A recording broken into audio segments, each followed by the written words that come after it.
Yan. Pink? Pink? Ay, kulay niya. Hindi ako ng kulay niya. Pangit. Pangit ng kulay mo, bay. Hindi sa'yo bagay. Ano yan? Kulay ng tae? Siya dad, nagpakulay ng buhok. Kaso sobrang pangit niya ngayon. Hindi ko alam bakit ganun yung kulay niya. Sobrang pangit. Yan, kamusta natin si Atan ha?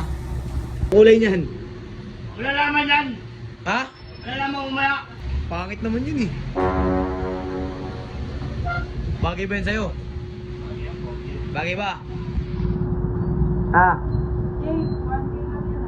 Bagay ba yan? Yung kayong gold bakit? Bakit? Ha? Alam mo na sa akin? Ito mo na kaya ako. Bitaw mo na ako. Gusto mo ba? Gusto mo ba? Kung gusto mo, okay lang. Ha? Ano sa akin?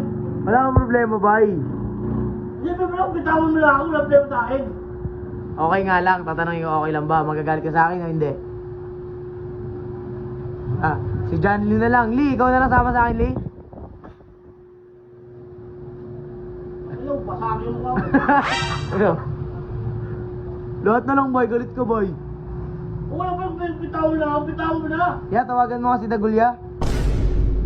Payag ka ba? Kahit 2 linggo lang, bay. Pahinga muna kasi parang naiinis ka na sa akin lagi. Ano, okay lang ba, bay? Isang araw. O, 2 araw lang, bay. Yan, sa'yo na si Tawol.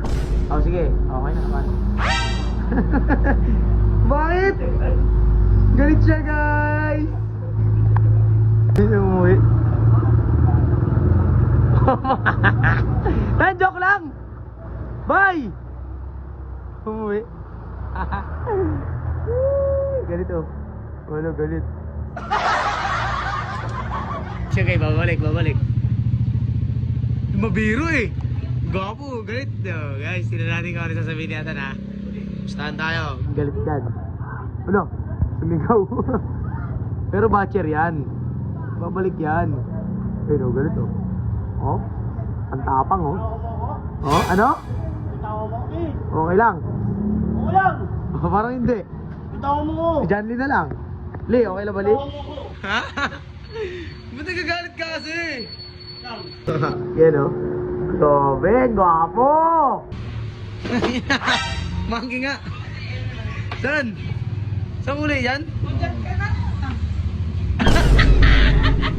Bakit? Hindi mo kain tan? Monkey. Ano? Pwede ko na dalawa? Since you left me, I never really tried